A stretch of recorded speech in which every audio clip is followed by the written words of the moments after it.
നമസ്കാരം. ഇന്നത്തെ news time നോക്കാം. ആദ്യം തലക്കെട്ടുകൾ. LDF സർക്കാർ മൂന്നാം തവണയും അധികാരത്തിൽ ഏറുമെന്ന് CPM സംസ്ഥാന secretary MV Govindan. CPM Thalikulam local committee ഓഫീസായ സീതാറാം യെച്ചൂരി ഭവൻ MV ഗോവിന്ദൻ ഉദ്ഘാടനം ചെയ്തു. പട്ടിക ജനസമാജം, കേരളീയ പട്ടിക വിഭാഗ സമാജം എന്നീ സംഘടനകൾ കേരളീയ പട്ടിക ജനസമാജം എന്ന പേരിൽ ഒരുമിച്ച് പ്രവർത്തിക്കുവാൻ തീരുമാനിച്ചു. ശ്രീനാരായണപുരത്ത് ലയന സമ്മേളനം നടന്നു. വെസ്റ്റ് കുരട്ടി ജ്ഞാനോദയം വായനശാലയുടെ 70ാം വാർഷികാഘോഷം നടന്നു. വെസ്റ്റ് കുരട്ടി NUP സ്കൂളിൽ നടന്ന സാംസ്കാരിക സമ്മേളനം മന്ത്രി R ബിന്ദു ഉദ്ഘാടനം ചെയ്തു. വാർത്തകൾ വിശദമായി. LDF സർക്കാർ മൂന്നാം തവണയും അധികാരത്തിൽ ഏറുമെന്ന CPM സംസ്ഥാന secretary MV Govindan. CPM Thalikulam local committee ഓഫീസായ സീതാറാം യെച്ചൂരി ഭവൻ ഉദ്ഘാടനം ചെയ്ത് സംസാരിക്കുകയായിരുന്നു അദ്ദേഹം.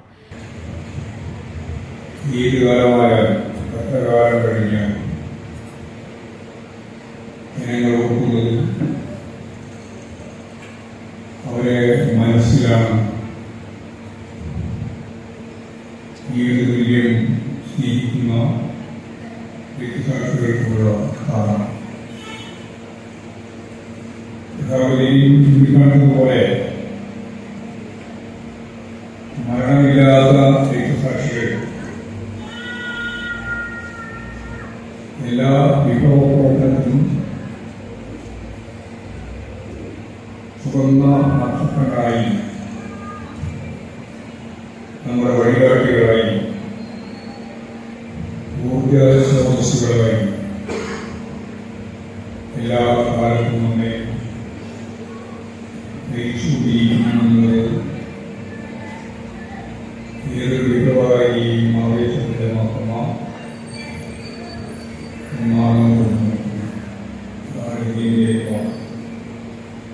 പാർട്ടി നാട്ടിക ഏരിയ കമ്മിറ്റി അംഗം KR സീത അധ്യക്ഷത വഹിച്ചു. ജില്ലാ secretary KV Abdul Khader, Nattika area secretary MA Haris Babu, local secretary EP K Subhashithan എന്നിവർ സംസാരിച്ചു. പട്ടിക ജനസമാജം, കേരളീയ പട്ടിക വിഭാഗ സമാജം എന്നീ സംഘടനകൾ കേരളീയ പട്ടിക ജനസമാജം എന്ന പേരിൽ ഒരുമിച്ച് പ്രവർത്തിക്കാൻ തീരുമാനിച്ചു. ശ്രീനാരായണപുരം പോള ഹാളിൽ നടന്ന ലയന സമ്മേളനം റിട്ടയർഡ് കേരള ഹൈക്കോടതി ജഡ്ജി B കമാൽ പാഷ ഉദ്ഘാടനം ചെയ്തു.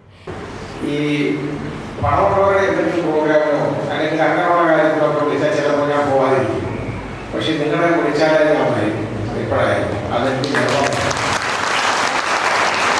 ഇന്നലെ നടന്ന യോഗത്തില് വളരെ വലിയൊരു ആശയമായിരുന്നു. കർഷക പഞ്ചായത്ത് എന്നുള്ള രീതിയിലുള്ള തുടക്കമാണ്. ആ കർഷക പഞ്ചായത്തിൽ പാർട്ടിസിപ്പേറ്റ് അതിന് മുദ്രാവാക്യം എന്ന് പറയുന്നതാണ് എന്നെ ആകർഷിച്ചത്. അതായത് ഒഴിവാക്കപ്പെട്ടവരുടെ കൂട്ടായ്മയാണ്. ഒഴിവാക്കപ്പെട്ട, അതായത് സമൂഹത്തിൽ നിന്നും ഒഴിവാക്കപ്പെട്ടവർ. അപ്പൊ അവിടെ ഞാൻ പറഞ്ഞത് 3 കാര്യങ്ങൾ, 3 പേരെ കുറിച്ച് ഞാൻ പറഞ്ഞു. ഏറ്റവും കൂടുതൽ സമൂഹത്തിൽ നിന്ന് ഒഴിവാക്കപ്പെടുന്നവരെന്ന് പറയുന്നത് നമ്മുടെ രാജ്യത്ത് ആദിവാസി സമൂഹമാണ്, സഹോദരങ്ങളാണ്. അപ്പൊ അവരെ ഒഴിവാക്കപ്പെടുന്നു എന്ന് പറയാൻ കാരണം അവർക്ക് വേണ്ടി കേന്ദ്ര ഗവൺമെന്റും അതുപോലെ സംസ്ഥാന ഗവൺമെന്റും ഒക്കെ വളരെയധികം തുക ചെലവഴിക്കാറുണ്ട്. ഛിന്നഭിന്നമായി കിടക്കുന്ന പട്ടികജാതി സംഘടനകൾ ഒരുമിച്ച് നിന്നുകൊണ്ട് അവകാശങ്ങൾ നേടിയെടുക്കുന്നതിന് വേണ്ടി പ്രവർത്തിക്കണമെന്ന് അദ്ദേഹം പറഞ്ഞു. MM ശ്രീധരൻ അധ്യക്ഷത വഹിച്ചു. ET Tyson MLA മുഖ്യാതിഥിയായിരുന്നു. നേതാക്കളായ AR Baburaj, KA Subramanian, PMP Naderi, MG സുന്ദരൻ, നിർമ്മല്ലൂർ ബാലൻ, MS വിജയൻ, ശൈലജ രാമകൃഷ്ണൻ, VM സുനിത, ബീന ബാബു തുടങ്ങിയവർ സംസാരിച്ചു. സംസ്ഥാന പ്രസിഡന്റായി MM ശ്രീധരൻ, ജനറൽ സെക്രട്ടറിമാരായി MS വിജയൻ, നിർമ്മല്ലൂർ ബാലൻ, ട്രഷററായി TR ഹരിദാസൻ എന്നിവരെ യോഗം തെരഞ്ഞെടുത്തു. വെസ്റ്റ് കുരട്ടി ജ്ഞാനോദയം വായനശാലയുടെ 70ാം വാർഷികാഘോഷം നടന്നു. വെസ്റ്റ് കുരട്ടി NUP സ്കൂളിൽ നടന്ന സാംസ്കാരിക സമ്മേളനം മന്ത്രി R ബിന്ദു ഉദ്ഘാടനം ചെയ്തു. ലൈബ്രറികളുടെ ബൃഹത്തായ ഒരു സമുച്ചയം, വലിയ രീതിയിലുള്ള ഗ്രന്ഥശാല ശേഖരം നമുക്കുണ്ട്. ഗ്രന്ഥങ്ങളുടെ ശേഖരങ്ങൾ ഇഷ്ടംപോലെ നമ്മുടെ ഗ്രന്ഥശാലകളിൽ നമുക്കുണ്ട്. മറ്റൊരു സംസ്ഥാനത്തിനും ഇതുപോലെ അവകാശപ്പെടാൻ സാധിക്കില്ല എന്നുള്ളതാണ്. ദേശീയ പ്രസ്ഥാനത്തിൻ്റെ കാലം മുതൽ സമത്വാഭിലാഷങ്ങളും സ്വാതന്ത്ര്യ പ്രതീക്ഷകളും പങ്കുവച്ചുകൊണ്ട് ഉടനീളം ഗ്രന്ഥശാലകൾ സ്ഥാപിക്കപ്പെട്ടു എന്നുള്ളത് കേരളത്തെ സംബന്ധിച്ചിടത്തോളം ഒരു വലിയ അനുഗ്രഹമായിരുന്നു. പ്രശസ്ത സാഹിത്യകാരൻ വിനോദ് കൃഷ്ണ, കലാനിരൂപകൻ കെ ബി രാജാനന്ദൻ, ചെറുകഥാകൃത്ത് കെ സുധാകരൻ, ജ്ഞാനോദയം വായനശാല പ്രസിഡന്റ് ഇ ജെ സെബാസ്റ്റ്യൻ, സംഘാടക സമിതി chairman K R Ajayan, K Rama, ജനപ്രതിനിധികളായ T K Satheesan, K A Iqbal, O C Ravi, വായനശാല secretary P P Saji, K V Anil എന്നിവർ സംസാരിച്ചു. രാവിലെ നടന്ന അഖില കേരള അക്ഷര ശ്ലോക മത്സരം അന്നമനട പഞ്ചായത്ത് വൈസ് പ്രസിഡന്റ് സിന്ധു ജയൻ ഉദ്ഘാടനം ചെയ്തു. മുതിർന്ന മാധ്യമപ്രവർത്തകൻ ആർ ബാലകൃഷ്ണൻ മുഖ്യാതിഥിയായിരുന്നു. ചേന്നമംഗലം NSS കരയോഗം കുടുംബസംഗമം നടന്നു. NSS taluk union president M Jineesh Kumar ഉദ്ഘാടനം ചെയ്തു. കരയോഗം പ്രസിഡന്റ് ടി മോഹനൻ മേനോൻ അധ്യക്ഷനായി. Advocate T R Ramanathan, Sivapriya Menon, Pushpam Kaladharan, D Muraleedharan, Madhu Paliyam എന്നിവർ സംസാരിച്ചു. തുടർന്ന് വിദ്യാഭ്യാസ അവാർഡ് വിതരണവും വിവിധ കലാപരിപാടികളും നടന്നു.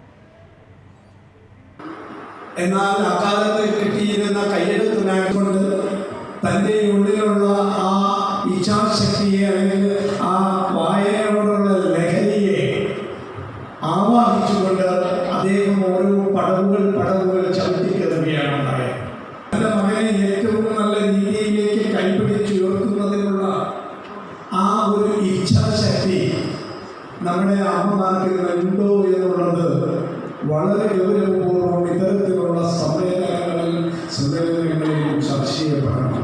സ്നേഹത്തിൻ്റെ ലഹരിയുടെ നാളുകൾ എത്തിപ്പെടേണ്ട ഒരു കാലഘട്ടത്തിലൂടെയാണ് ഞാൻ നിങ്ങളും കടന്നു പോകുന്നത്.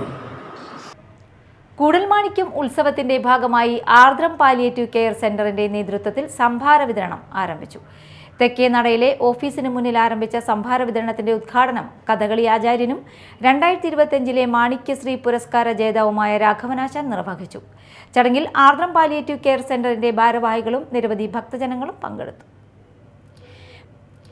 മാള ആലത്തൂർ ശ്രീ മഹാവിഷ്ണു ക്ഷേത്ര ഹനുമാൻ സന്നിധിയിൽ ബുദ്ധപൗർണമി ദിനത്തിൽ ഭാരതത്തിന്റെ സൈനികർക്കായി മഹാസുദർശന ഹോമവും സിന്ദൂര സഹസ്രനാമാർച്ചനയും നടത്തി. ചേന്നാസ് വിഷ്ണു നമ്പൂതിരിപ്പാട്, തുറനല്ലൂർ മുരളീധരൻ നമ്പൂതിരിപ്പാട് എന്നിവർ ചടങ്ങിന് മുഖ്യ കാർമ്മികത്വം വഹിച്ചു. മാതൃസമിതി, മഹിളാ മോർച്ച അംഗങ്ങൾ, BJP സൗത്ത് ജില്ലാ പ്രസിഡന്റ് AR ശ്രീകുമാർ ഉൾപ്പെടെ രാഷ്ട്രീയ സാമൂഹ്യ രംഗത്തെ പ്രമുഖർ എന്നിവരും സംബന്ധിച്ചു. പ്രധാന വാർത്തകൾ വീണ്ടും. LDF സർക്കാർ മൂന്നാം തവണയും അധികാരത്തിൽ ഏറുമെന്ന് CPM സംസ്ഥാന സെക്രട്ടറി MV ഗോവിന്ദൻ.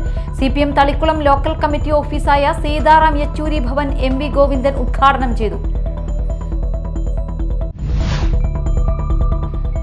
പട്ടികജന സമാജം, കേരളീയ പട്ടിക വിഭാഗ സമാജം എന്നീ സംഘടനകൾ കേരളീയ പട്ടിക ജനസമാജം എന്ന പേരിൽ ഒരുമിച്ച് പ്രവർത്തിക്കുവാൻ തീരുമാനിച്ചു. ശ്രീനാരായണപുരത്ത് ലയന സമ്മേളനം നടന്നു. വെസ്റ്റ് കുരട്ടി ജ്ഞാനോദയം വായനശാലയുടെ 70ാം വാർഷികാഘോഷം നടന്നു. വെസ്റ്റ് കുരട്ടി NUP സ്കൂളിൽ നടന്ന സാംസ്കാരിക സമ്മേളനം മന്ത്രി R ബിന്ദു ഉദ്ഘാടനം ചെയ്തു. ഇതോടെ ന്യൂസ് ടൈം സമാപിച്ചു. നമസ്കാരം.